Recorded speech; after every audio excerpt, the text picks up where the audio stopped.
Siapa yang tidak kenal dengan Syekh Abdul Qadir Al-Jailani? Namanya begitu melegenda. Dikenal sebagai Sultanul Aulia, rajanya para wali. Tapi, pernahkah kamu bertanya-tanya, siapa sebenarnya sosok agung ini? Bagaimana perjalanan hidupnya yang luar biasa hingga mencapai derajat setinggi itu? Mari kita telusuri kisah hidupnya yang penuh inspirasi. Lahir pada tahun 1078 Masehi di Jailan, sebuah daerah terpencil di Iran. Syekh Abdul Qadir sudah menjadi yatim sejak kecil. Namun, kondisi itu tidak mematahkan semangatnya. Di bawah asuhan sang ibu dan kakeknya, Abdullah As-Saumai, seorang sufi terkenal, beliau memulai perjalanan pendidikannya. Sejak kecil, kecerdasannya sudah terlihat. Pada usia 18 tahun, dengan tekad membara, beliau melakukan perjalanan ke pusat peradaban dan ilmu pengetahuan saat itu.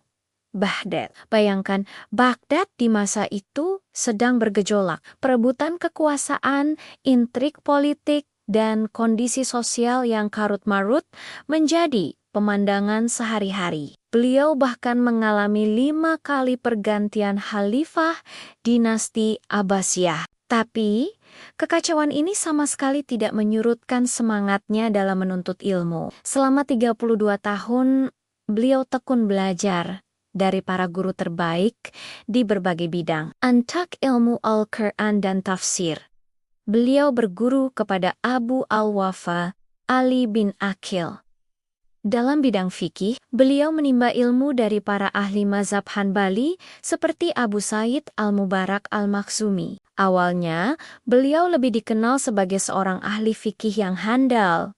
Kemampuannya dalam mengeluarkan fatwa, bahkan tidak hanya dari mazhab Hanbali, tapi juga Syafi'i, membuatnya sangat dihormati. Namun, perjalanan spiritualnya membawanya ke dunia tasawuf. Di bawah bimbingan Hamad bin Muslim Ad-Dabas, beliau mendalami ilmu penyucian jiwa. Gurunya ini punya metode unik, lebih menekankan praktik langsung untuk melatih kesabaran dan menundukkan hawa nafsu. Dari sinilah, nama Syekh Abdul Qadir Al-Jailani mulai dikenal sebagai seorang sufi besar, sang pelopor tarekat Qadiriyah. Di tengah kondisi sosial legema yang juga penuh tantangan, di mana banyak aliran menyimpang bermunculan, Syekh Abdul Qadir tampil sebagai seorang reformis. Beliau dengan tegas mengkritik para sufi gadungan yang mengaku sebagai wakil Tuhan, tapi perilakunya menyimpang. Sama seperti Imam Al-Ghazali,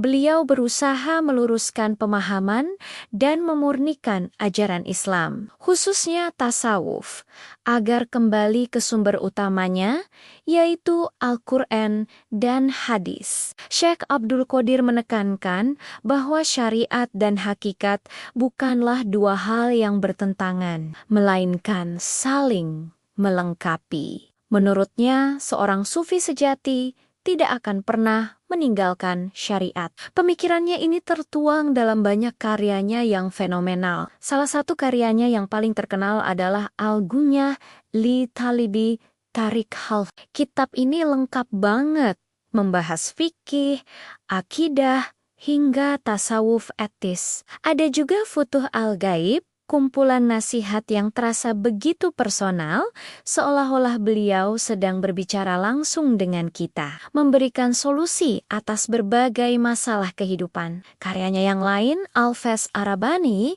juga berisi wiyonggon-wiyonggon spiritual yang mendalam. Bahkan, ada kitab tafsir yang dinisbahkan kepada beliau, Tafsir Al-Jailani, yang menafsirkan Al-Quran dengan corak sufistik yang khas, namun tetap berpegang teguh pada sumber otentik. Dan yang paling menarik, Kitab Sur Al-Asrar atau rahasia dari segala rahasia. Kitab ini menyelami dunia tasawuf yang lebih dalam, menjelaskan tentang penciptaan alam semesta dari Nur Muhammad, struktur diri manusia, hingga pentingnya taubat sebagai langkah awal perjalanan spiritual. Melalui kitab ini, beliau menjelaskan bahwa tujuan tasawuf adalah menjernihkan hati dan mengendalikan nafsu. Beliau juga memperingatkan kita tentang adanya pseudo-sufisme atau sufi-sufian palsu, dan memberikan siri-serinya agar kita tidak terjerumus. Pesan pentingnya, jangan pernah memisahkan antara ilmu lahiriah syariat dengan ilmu batiniah tarekat. Keduanya adalah satu kesatuan yang tak terpisahkan untuk mencapai ridha Allah. Perjalanan dakwah Syekh Abdul Qadir juga tak kalah mengagumkan. Berawal dari mengajar di madrasah warisan gurunya yang kemudian dikenal sebagai Madrasah Qadiriyah. Majelis ilmunya dihadiri oleh ribuan orang. Pengaruhnya tidak hanya di Baghdad, tapi menyebar luas hingga ke Pakistan, bahkan Afrika Barat.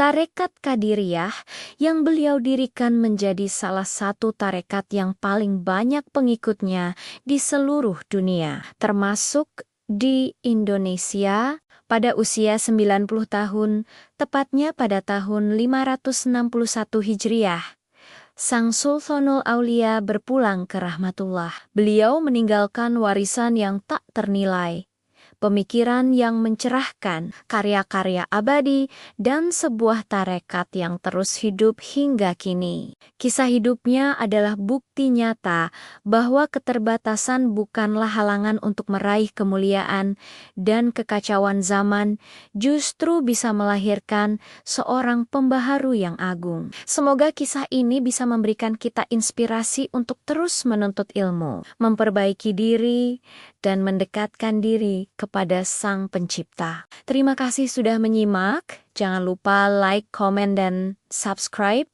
untuk konten inspiratif lainnya. Sampai